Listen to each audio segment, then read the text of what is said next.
Okay, good afternoon and welcome to Iyun to lean on Simon Pei Hey and Shulchan Aruch 85. The Shulchan Aruch introduces not so much new things over here, but one thing is new, which is a Gemara in Brachos and Daf Chav Dalid about people walking in Mevuos Hamitunafos. You walk, Mevuos literally are streets, are public thoroughfares, public streets, big streets, Hamitunafos that are dirty. Now, what does it mean they're dirty? You could say that they have a lot of dirty diapers there. It's like a hafgana, bardak, where they're throwing bardak is making fun of real hafgana. There are real hafgana, real protests in Israel, where Haredim go and they take dirty diapers and they throw them at the police. This is the truth, and they joke around in bardak. If you know what bardak is on YouTube, actually, a guy from Telstone, one of the main star, lives here in Telstone. He has jokes about, his main character is this guy, Eisenbach, who makes a business out of hafganot, at a classical skit where someone comes into the room there, and he tells him about the three different plans he has, three different options. If you want to make a hafganah, if you want to make a protest, he arranges the people for you. He tells them what to say. If you want to sing Utsu Eitza, I guess that's a popular thing to do all these hafganot. I've never been at one of these protests. Then you have to pay more money. There's a VIP program. There's the regular program, the VIP and super VIP. I don't know exactly. Yeah, 50 people saying Nazi, 50 people saying Tustus Lo Yaver or whatever. I don't know exactly what they said, but it was a funny concept. The guy said, shouldn't be doing this for free. He's like, if you want chesed, go to Mea Sharm. It's a business. It's funny. It's a funny guy with an orange beard. Anyway, that was one of the things there. So they were talking about they're throwing dirty diapers there. So is that what it means, the Shulchan Aruch? There's a place with a lot of dirty diapers at a hafgana, or does it mean something else? Which I think personally it means places where dirty places. People would call them dirty places. Certain places in Amsterdam, the red light district. Las Vegas has a certain strip over there. Los Angeles has certain streets over there where prostitution maybe is rampant. Not so rampant. Drugs maybe are rampant in these places. There's other places like that, other places in other states and other countries like this also. So just some of the few that came to mind.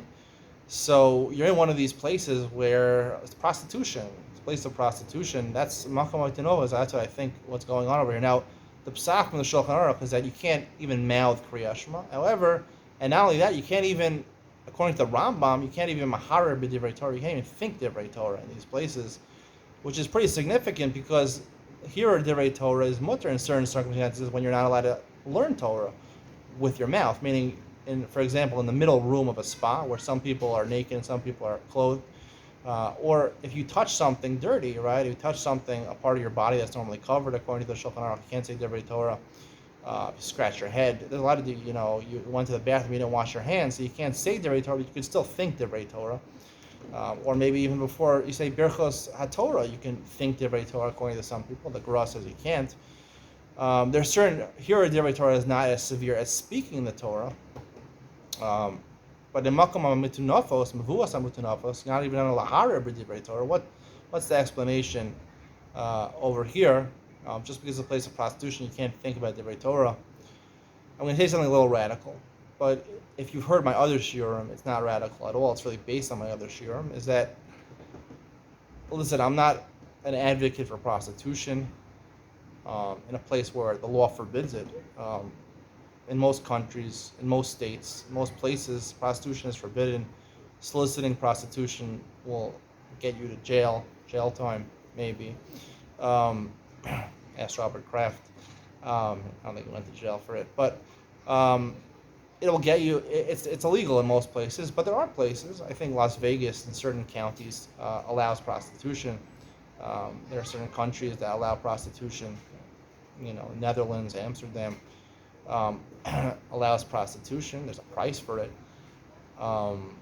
So these are called dirty places because you know what? When people go there, it's kind of dirty. The people that go there are not the highest of society. Sometimes they are. They dress up.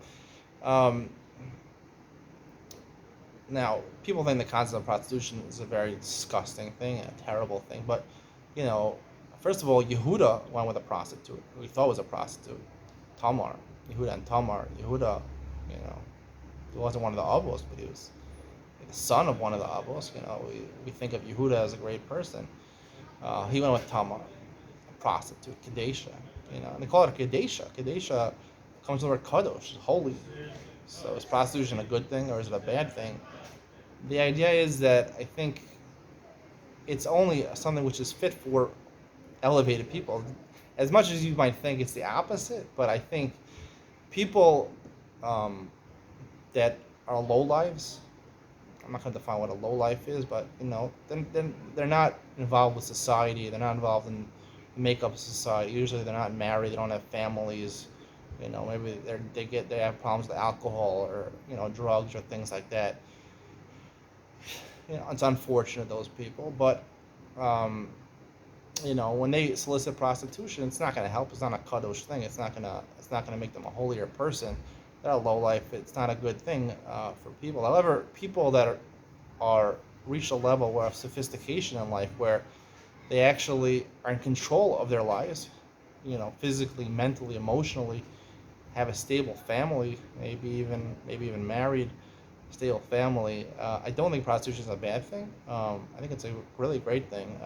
As long as you're kadosh means like Mr. Hashem at a very high level where you're already ready to engage with the physical world and not let the physical world bring you down. You're ready to enjoy the physical world and not let the physical world will take you away from your purpose and your mission and your goals and your dreams in life. It's just meant for enjoyment. And the reason over here that you're not allowed to think even in Divrei Torah, which is, a lot of times you're allowed to think in Divrei Torah when your hands are not clean or things like that. The reason you're not allowed to think even in Divrei Torah in a place of prostitution is the same reason I've been explaining all along, is that the purpose of thinking in Divrei Torah, that's the main point. To think about Divrei Torah. Torah Shabbat Peh, the main point is to think about it. It's not necessarily to say it. Torah Shabbat Tav is to say it. That's Baruch Shabbat Chabad Michal Mimin Aslan Asar So, and then you have the Kriyas Torah, which has to be from a Sefer of Dio, Ashuris. That's Torah Shabbat Tav. Torah Shabbat Peh, it's meant to be not just Shabbat Peh, it's supposed to be in your mind, to think about it, to constantly have pondering Divrei Torah, not just on your mind what the right thing to do in every situation is, to be aware of decision making. Usually you have to reference the Torah in order to make the proper decisions or whatever you know of the Torah. So that's what's thinking about it. So there's times for thinking about it, there's times for cheshbon nefesh and thinking about it, and there's times not for cheshbon nefesh. When you're in Vuas HaMatunafos, even though it calls him Matunafos, I think for the right people it could actually be a kadosh thing, a holy thing in the right circumstances. That's why I don't think, I think there should be allowance for prostitution under the right circumstances in certain places. It could be a holy thing, and when you're engaged in something you're going to enjoy, you shouldn't be osik in Divrei Torah. You shouldn't be having a nice meal, steak, and thinking about the sugya, about ger katan or pesach pasuach. You're not supposed to be thinking about that. You should be engaged in eating your steak or pesach pasuach. You got the joke. Anyway, I hope you enjoyed today's shir. See you in the next one.